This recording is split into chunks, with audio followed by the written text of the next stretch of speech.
Gaffer, back in training today after a frustrating evening on Tuesday. What's the message been to the players this morning, and what are you expecting in terms of a reaction? I think all of us can learn something from the game and be better. For actually, as crazy as it sounds, for large parts of the game, we didn't look a bad outfit, but we collapsed at the end of both halves and conceded poor goals. I've got to look at myself and how I could have helped the lads and press the button on a system change after half an hour that, they didn't have the desired outcome because we conceded goals. But we've got to keep trying to do the right things with the right intention, stay honest and stay together because we know how, we have got a good group of lads, and the result the other night doesn't change it. Can't dwell too much on it because there's 35 league games to go.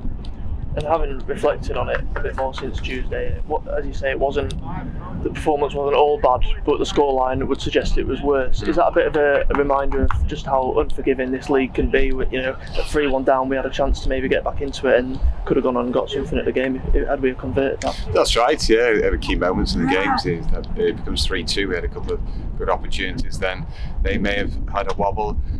I do think it's a busy time of the season. There's so many fixtures coming up, and tiredness can set in, and more mental tiredness than anything. But we've got to hang in there in those moments and not be vulnerable.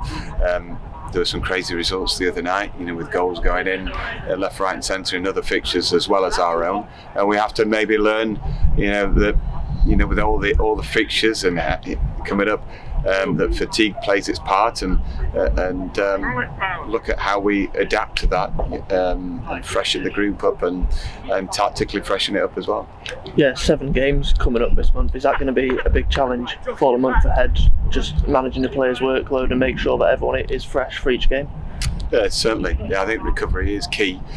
The way we went at it on Saturday was incredibly intense. We weren't able to reproduce that, and that's where I have to look at myself and go, well, maybe we might have attacked it a little bit differently to preserve the energy a bit. But I also think, on the flip side, you can overthink it sometimes and just hanging in there when we're tired. So there's a bit of both. But yeah, we'll have to refresh it as much as we possibly can.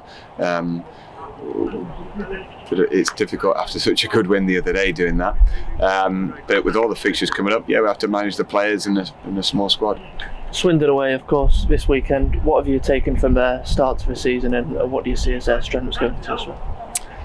Yeah, they've been playing 3-5-2. We know that they've got good dynamic players, and we'll have to, work out a way, from today's session, tomorrow's session, so it's clear in the players' heads of how we're going to play against them and their setup, and it's sure to be a good challenge. We're looking forward to it, sunshine, so lads have been training with good energy, and we quickly move on.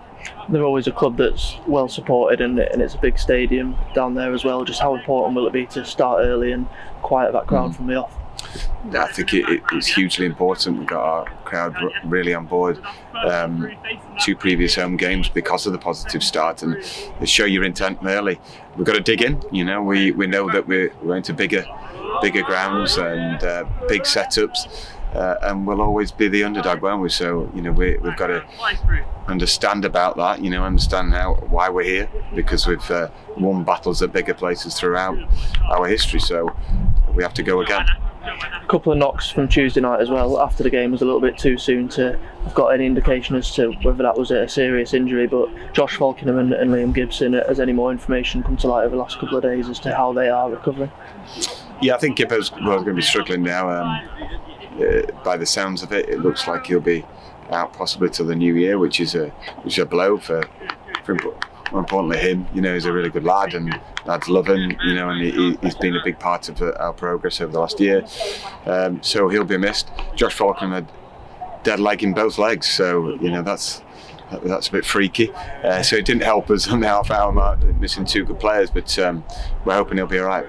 And then the other 2 who are currently on the sidelines, George Thompson and Matty Daly, are they any further on? I know both were involved in training a little bit last week. Well, I'm just going to try and ascertain that, the progress today, because it's been a bit up and down with both of them, and Matty was sore when worked a bit harder, so he had to take his foot off the gas with that. And Tomo, after his latest injection, we're waiting to see if he's had the right body response from that. So hopefully 2 key players are closer to fitness.